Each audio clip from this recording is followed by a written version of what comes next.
चलिए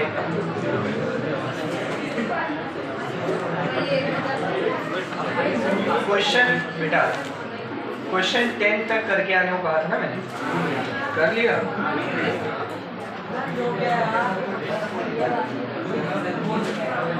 11 से देखो, क्वेश्चन नंबर 11 से देखिए भैया। हाँ, what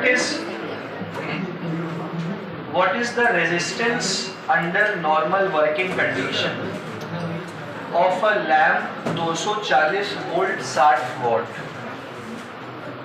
240 वोल्ट और 60 वाट का लैंप है, इसका रेजिस्टेंस क्या होगा? क्या फॉर्मूला बताया था रेजिस्टेंस का? V²/P, 240 into 240 divided by power कितनी है 60, 4 इंटू 240 कितना हो गया 960 ओम का रेजिस्टेंस आ गया। सही है, आगे देखिए। If two such lamps are connected in series, अगर इतने ही रेजिस्टेंस वाले दो लैम्प्स को क्या लगा दिया जाए? देखो देखो, इफ आर इन सीरीज, तो टोटल रेजिस्टेंस जो होगा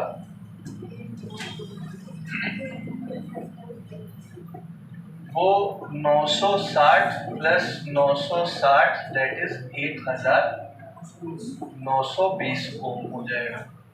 सही है, टोटल रेजिस्टेंस बढ़ गया। तो explain why each appears less bright. हर एक लैंप क्या अपीयर करता है? तो फिर से पावर निकाल लो। देखो बेटा, पावर का फॉर्मूला V²/R, वोल्टेज वही है 240 इंटू 240 और रेजिस्टेंस कितना हो गया? सॉल्व हो जाएगा।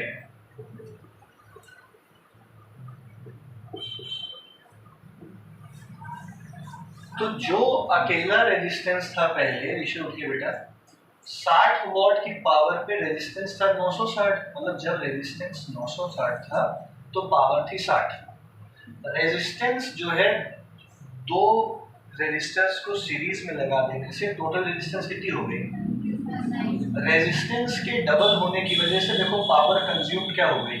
आधी, जिससे दोनों बल्ब कम ग्लो करने लग गए, कम जलने लग गए, जिससे वो डिम लगने लग गए। यही लिखना, since the power is decrease तो बल्ब कम ग्लो करेंगे। लिख लो। देखिए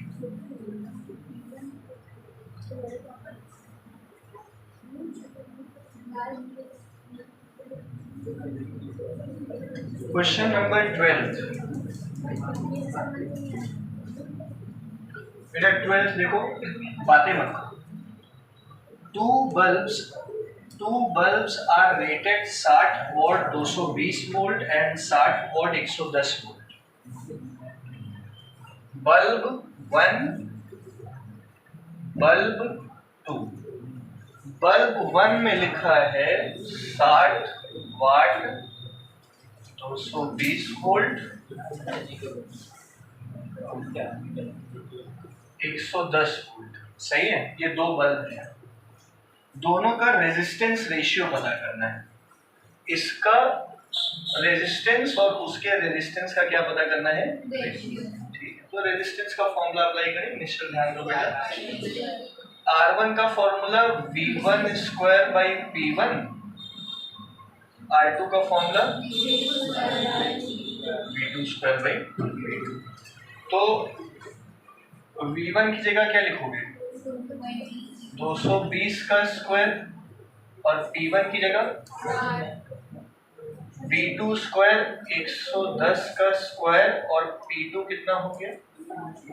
60 गया, 220 का स्क्वायर अपॉन 110 का square.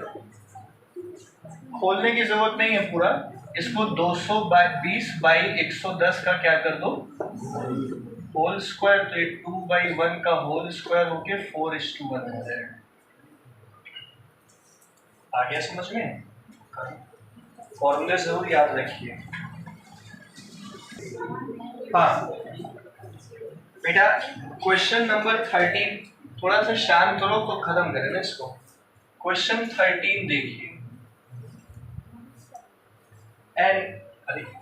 N electric bulb is rated 250 watt 230 volt.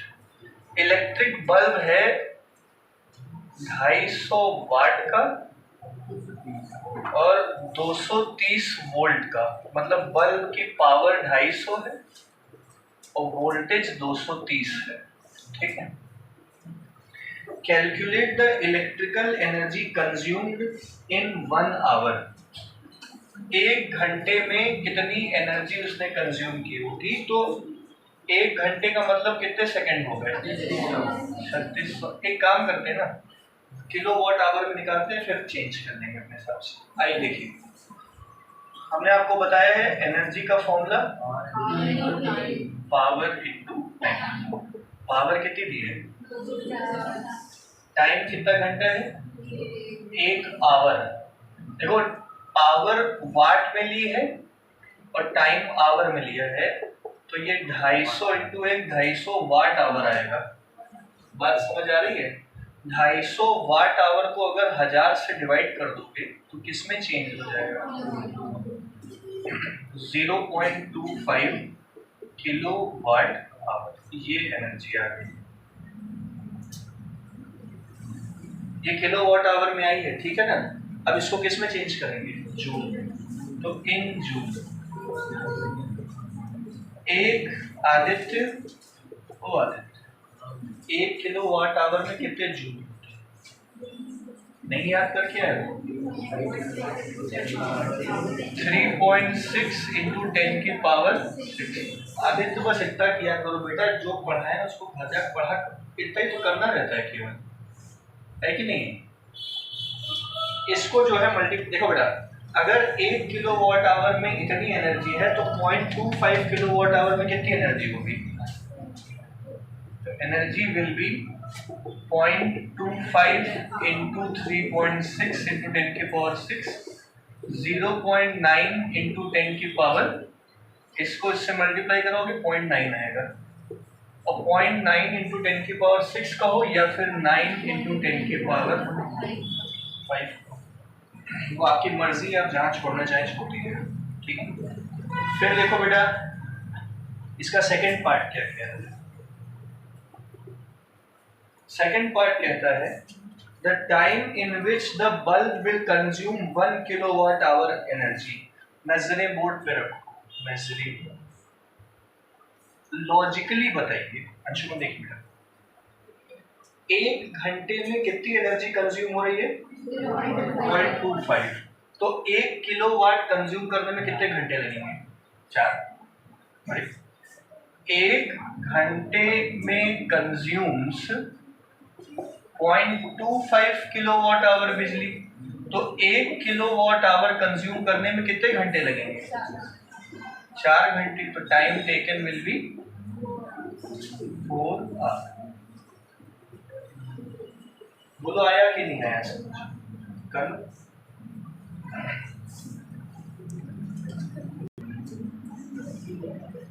चल अगला सवाल देखो।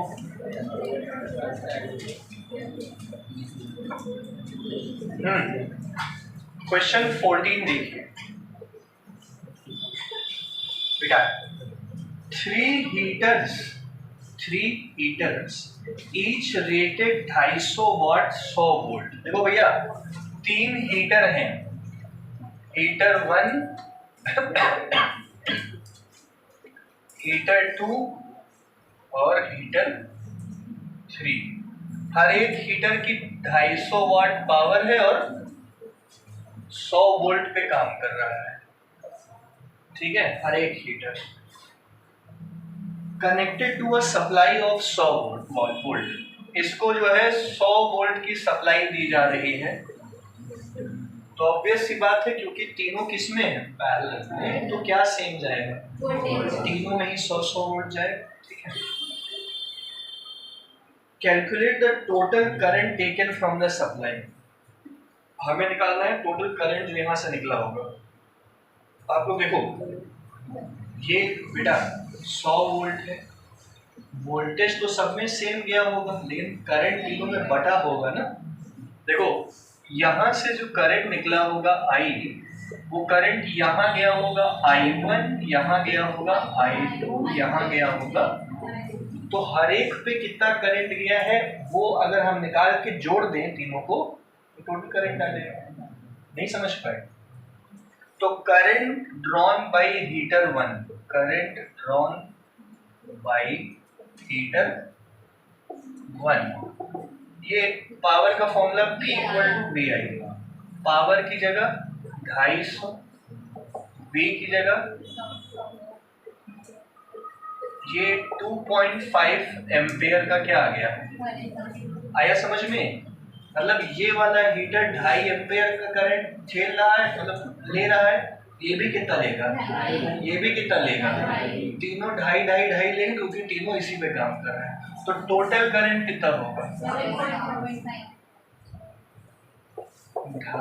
+ 2.5 + 2.5 दैट इज 7.5 एम्पेयर। बोलो बात समझ आई? सेकेंड पार्ट क्या कह रहे हैं, रेजिस्टेंस ऑफ ईच हीटर। हर एक का रेजिस्टेंस बताना है। बेटा देखो, इस रेजिस्टेंस की पावर दी है और वोल्टेज दी है, तो रेजिस्टेंस निकल पाएगा R = V²/P या P = V²। ये तो रेजिस्टेंस का फॉर्मूला है, क्यों आ रहा है भैया? तो V कितना है 100, पावर कितनी है 250, 10,000 डिवाइडेड बाई 250 दैट इज 40। हर एक हीटर का रेजिस्टेंस कितना है 40 40 40। समझ गए? थर्ड,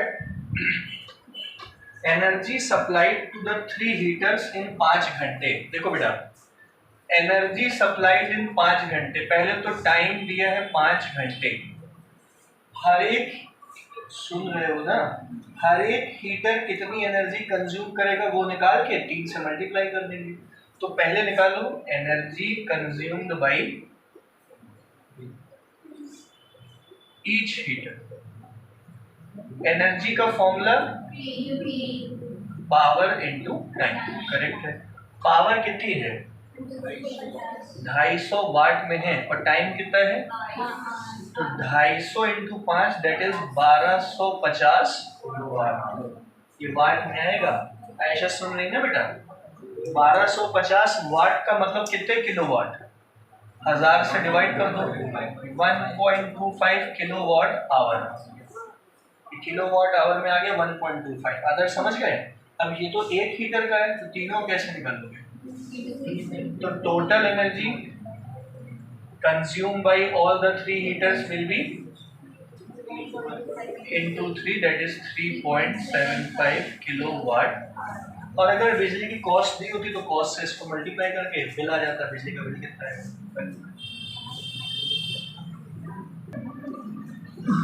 बड़े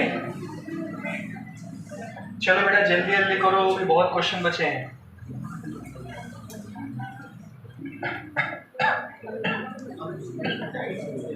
15। देखिए क्वेश्चन, गुप्ता जी क्वेश्चन 15 देखिए। अब a bulb is connected to a battery of potential difference 4 volt. देखो एक बल्ब है, ठीक है, उसको जो है बैटरी से कनेक्ट किया गया है। इस बैटरी का पोटेंशियल डिफरेंस कितना है 4 वोल्ट एंड इंटरनल रेजिस्टेंस 2.5 ओम। इस बैटरी का छोटा रेजिस्टेंस 2.5 ओम। सही है? मतलब ये E है बेटा, ये E है, ये छोटा R है। सही है? A current of 0.5 ampere flows through the circuit। इस सर्किट से 0.5 एम्पियर का करंट फ्लो करता है। हर्ष ध्यान दीजिएगा। Calculate the total energy supplied by the battery in 10 minutes. तो 10 मिनट का मतलब 600 सेकेंड्स। में बैटरी कितनी एनर्जी सप्लाई कर रही होगी? बैटरी कितनी एनर्जी सप्लाई कर रही होगी? देखो बेटा, एनर्जी का फॉर्मूला क्या होता है? Power into time. सबसे बेसिक ये फॉर्मूला है, देख रहे हो ना इधर। और पावर का फॉर्मूला V इंटू आई इंटू टी। तो वोल्टेज कितना सप्लाई कर रही है बैटरी? करंट कितना सप्लाई कर रही है? कितने टाइम के लिए? तो ये आ गया 4 इंटू 0.5, 2 इंटू ये 1200। मतलब बैटरी के द्वारा सप्लाई की गई एनर्जी है 1200। तो बैटरी का ही तो वोल्टेज लेंगे यहाँ पे, सही है। रेजिस्टेंस ऑफ बल्ब पता करना है। रेजिस्टेंस ऑफ बल्ब, देखिए ये बल्ब लगा है ना बेटा, इसके रेजिस्टेंस को आप लोग R ओम मान लो। इस बल्ब का रेजिस्टेंस क्या है? अभी R की वैल्यू निकालनी है। देखिए समझने वाली बात क्या है कि बल्ब को वोल्टेज दिया कितना जा रहा है? 4। पहले समझ लो, लिखो नहीं, पहले समझो भाई। बल्ब को वोल्टेज कितना दिया जा रहा है? 4 में से कितना हिस्सा ये खा गया? 2.5 ओम कुछ हिस्सा खा गया। 2.5 नहीं खा गया, 2.5 ओम कुछ हिस्सा खा गया। जो बचा हुआ हिस्सा है वही तो बल्ब के पास गया, है ना। या फिर आप ऐसे ही वाला फॉर्म लगा सकते हो, I equal to E upon बड़ा R प्लस कितना करंट गया? 0.5। कितना EMF है बैटरी का? बल्ब का रेजिस्टेंस कितना है? और इंटरनल रेजिस्टेंस कितना है? यहाँ से आप निकल आएगा, ये इधर जाएगा और वो डिवाइड में आ जाएगा। R plus 2.5 equal to 8। R equal to 8 में 2.5 गया, कितना बचा? बल्ब का अपना रेजिस्टेंस 5.5। बोलो बात समझ आई? पक्का आ गई? थर्ड पार्ट क्या कह रहा है? Energy dissipated in the bulb. देखो बल्ब को एनर्जी दी कितनी गई है, लेकिन बल्ब कितनी एनर्जी खाएगा वो उसके रेजिस्टेंस पे डिपेंड करेगा। क्या बोला आदित्य भैया ने? बल्ब कितनी एनर्जी खाएगा वो उसके किस पे डिपेंड करता है? तो 10 मिनट मतलब कि अपना ये 600 सेकेंड में बल्ब कितनी एनर्जी खाएगा उसको निकालने का फॉर्मूला I²RT। क्यों यही लगाया? क्योंकि हमें ये पता है कि बल्ब के पास करंट कितना जा रहा है, कितना करंट जा रहा है, और हमें ये पता है कि बल्ब का रेजिस्टेंस कितना है और कितना टाइम है। तो 0.25 इंटू 5.5 इंटू 600 सॉल्व करोगे तो 825 आ जाएगा। मतलब देखो बेटा समझो, फील करो, क्योंकि आंसर दिया है तो मैच करना आसान होता है कि सही है कि नहीं है। पेपर में आपको नहीं पता है कि जो कर रहे हो सही है कि नहीं है। तो 4 वोल्ट वाली बैटरी में 1200 जूल की एनर्जी दी, जिसमें से इस वाले रेजिस्टेंस ने कितना खा लिया? क्योंकि थोड़ा बहुत तो इसने भी खाया होगा एनर्जी ना, इसलिए यही एनर्जी इनमें बटी है, वही हमने निकाली है। ये समझ में आया? कभी कभी दिमाग नहीं चलता है कि आई की जगह क्या रखें, आर की जगह वही क्यों रखें, ये क्यों नहीं रखें, नाटक क्यों करें। यहाँ पे हमने देखो VIT वाला लगाया वहाँ, लेकिन हमने I²RT लगा दिया। दोनों में इतना फर्क क्यों है, भेदभाव क्यों किया? क्योंकि इस पार्ट में पूछा गया था एनर्जी सप्लाइड बाई बैटरी, और बैटरी का होता है वोल्टेज, करंट और टाइम। और बल्ब ने कितना एनर्जी खाया? क्योंकि बल्ब के पास करंट गया I, बल्ब का रेजिस्टेंस क्या है और टाइम क्या है। इस फॉर्मूले से भी हो जाएगा, लेकिन फिर हमें बल्ब के अक्रॉस वोल्टेज पता करना पड़ेगा।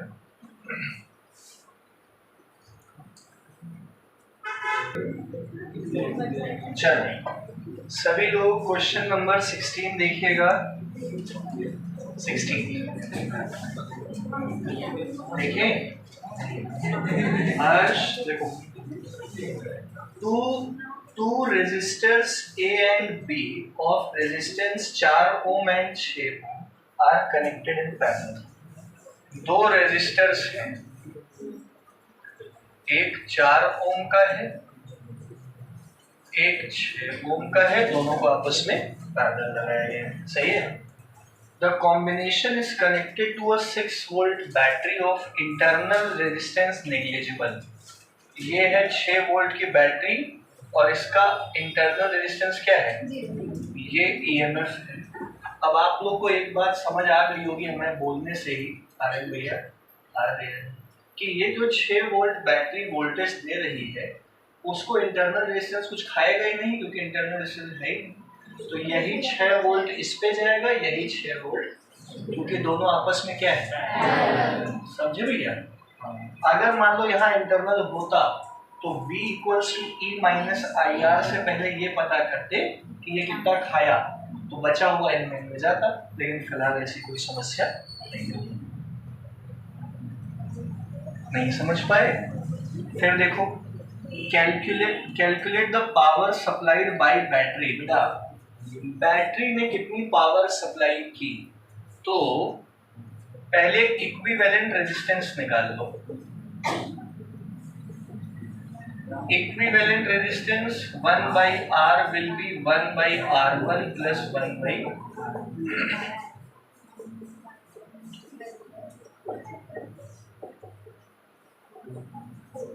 R कितना आ गया 12/5, R इक्वल टू 2.4। मतलब इस पूरे सर्किट का रेजिस्टेंस इतना है, सुन रहे हो।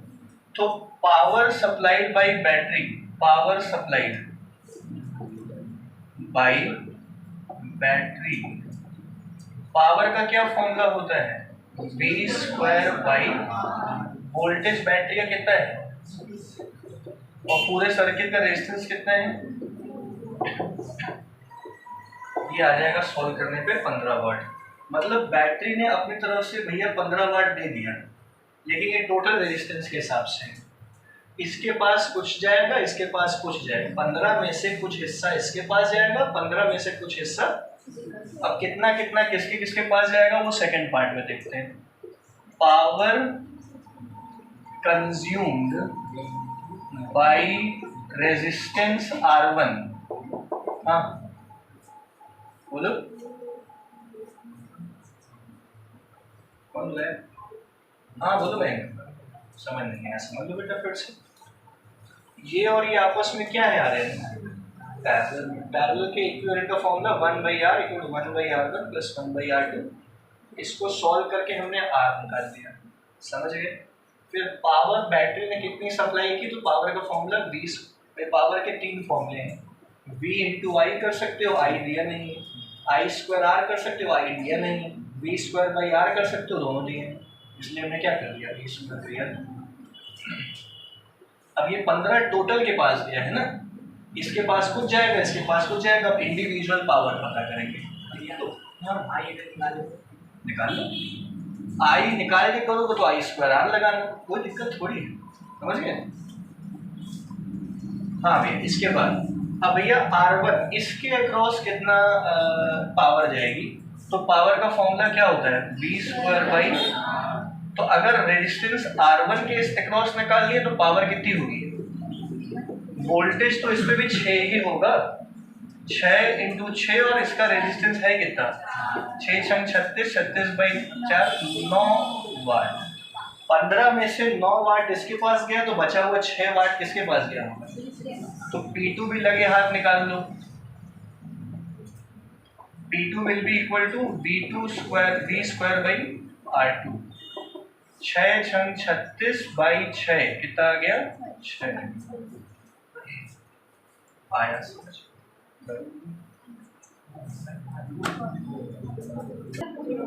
चलो इधर सभी लोग क्वेश्चन नंबर 17 देखो, 17। हाँ, अब बैटरी ऑफ ईएमएफ 15 वोल्ट, एक 15 वोल्ट की बैटरी का इंटरनल रेजिस्टेंस कितना लिया है, 2 ओम, is connected to 2 resistors 4 ohm and 6 ohm in series। ये है बैटरी, ये है इंटरनल रेजिस्टेंस, ये दोनों रेजिस्टर सीरीज में है, 4 ओम 6 ओम। भैया दोनों सीरीज में है, मतलब दोनों में क्या सेम रहेगा, इसमें भी करंट उतना ही जाएगा, इसमें भी करंट उतना ही जाएगा। तो पहले करंट पता कर लो। आई पहले टोटल रेजिस्टेंस कितना होगा, आई का फॉर्मूला 15/10 + 2, 5/4, 1 इतना करंट आ गया। यही करंट आदर्श बाबू 4 ओम पे भी जाएगा और यही करंट आदर्श बाबू 6 ओम पे भी जाएगा। समझ गया आदर्श बाबू?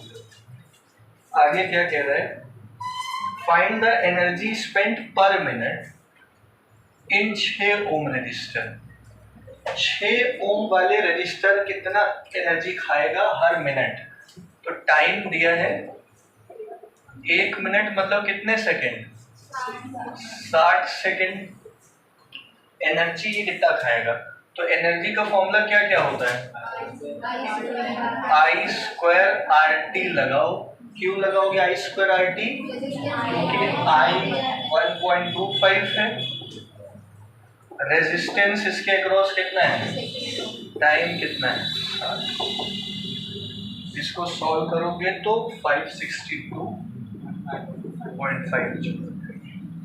समझ गए? इसके अक्रॉस निकालना होता तो यहाँ 4 लिखते, दोनों के अक्रॉस निकालना होता 10 लिखते। ठीक है क्या बेटा? हाँ, थोड़ा सा शांत रहते हुए अगला सवाल देखो। 18 बेटा, 18 देखो, pani in an electric kettle is connected to 220 volt supply, takes 5 minute to reach its boiling point. 220 volt की सप्लाई देने पे पानी को 5 मिनट लगता है अपने बॉइलिंग पॉइंट तक पहुंचने के लिए, मतलब जिस भी टेम्परेचर पे वो है वहां से 100 पहुंचने के लिए, मतलब गर्म होने के लिए। पानी को गर्म करने के लिए 220 वोल्ट पे कितना टाइम लगता है? अगर ये वोल्टेज 200 होगा तो पानी को कितना टाइम लगेगा? समझिए सवाल। 220 वोल्ट पे 5 मिनट लगता है तो ऑब्वियस सी बात है 200 वोल्ट पे ज्यादा टाइम लगेगा। कितना लगेगा ये पता करना है, तो कंसेप्ट समझिएगा। ठीक है, आपको बता दें, पानी को फलाना टेम्परेचर से, निश्चल बाबू इधर पढ़ा रहे हैं ना, पानी को फलाना टेम्परेचर से 100 डिग्री तक ले जाने के लिए चाहे 220 वोल्ट काम करे चाहे 200 वोल्ट काम करे, एनर्जी उतनी ही लगेगी, mc डेल्टा टी। एक फॉर्मूला होता है, कैलोरीमेट्री में पढ़ेंगे हम लोग। क्या बोला मैंने? चाहे 220 वोल्ट काम कर रहा हो चाहे 200 वोल्ट काम कर रहा हो, गिवन क्वांटिटी ऑफ वाटर को उसके टेम्परेचर से 100 तक ले जाने के लिए एनर्जी उतनी ही लगेगी। पहले तो इस केस में एनर्जी कंज्यूम्ड बाय पानी, वाटर एट 220 वोल्ट। तो एनर्जी का फॉर्मूला होता है V²/R × T। यही वाला क्यों लगाया? क्योंकि आपकी वोल्टेज पता है, टाइम तो पता ही है, रेजिस्टेंस नहीं पता है, कोई बात नहीं, लेकिन मैंने कल बताया था आपको कि सब बदल जाएगा, रेजिस्टेंस नहीं बदलेगा। तो रेजिस्टेंस एक कांस्टेंट चीज है, आई था नहीं तो हमने आई वाला फॉर्मूला नहीं लगाया। तो energy into resistance equal to V²। सुन लो बेटा, एनर्जी कांस्टेंट रहेगी, रेजिस्टेंस भी क्या रहेगा? तो E × R equal to V² की जगह क्या लिखोगे? 220 का, और कितना टाइम लगा? 5 मिनट, मतलब कितने सेकेंड? 5 × 60 300 सेकेंड। तो ये जितना भी आ रहा हो उसको रख लो। फिर energy consumed by water at 200 volt. तो फिर से यही फॉर्मूला लगा दो एनर्जी का, V²T/R, E × R equal to V²T। Voltage की जगह क्या लिखोगे? टाइम कितना है निकालना है, ये वाला टाइम निकालना है, सही है। तो दोनों ही केसेस में ER को इक्वेट कर दो, इधर वाले ER को और इधर वाले ER को क्या कर दो, इक्वेट कर दो। तो 220 का स्क्वायर इंटू 5 इंटू 60, 200 का स्क्वायर इंटू टी डैश। अगर ये 60 हम नया, सुनो बेटा, अगर इस टाइम को हम 5 ही मिनट रहने दें तो ये टाइम भी सीधा मिनट में आ जाएगा। अगर यहाँ हम सेकंड्स में चेंज करेंगे तो ये वाला किस में आएगा, तो मिनट में रहने दें। तो 220 into 220 into 5, 200 into 200 into T dash, 1 1 1 1, 22 into 22 into 5 divided by 2 into 200, कितना टाइम आ रहा है आंसर, 6.05 मिनट्स में आएगा, क्योंकि हमने मिनट में रखा है। बोलो आया कि नहीं आया समझ में।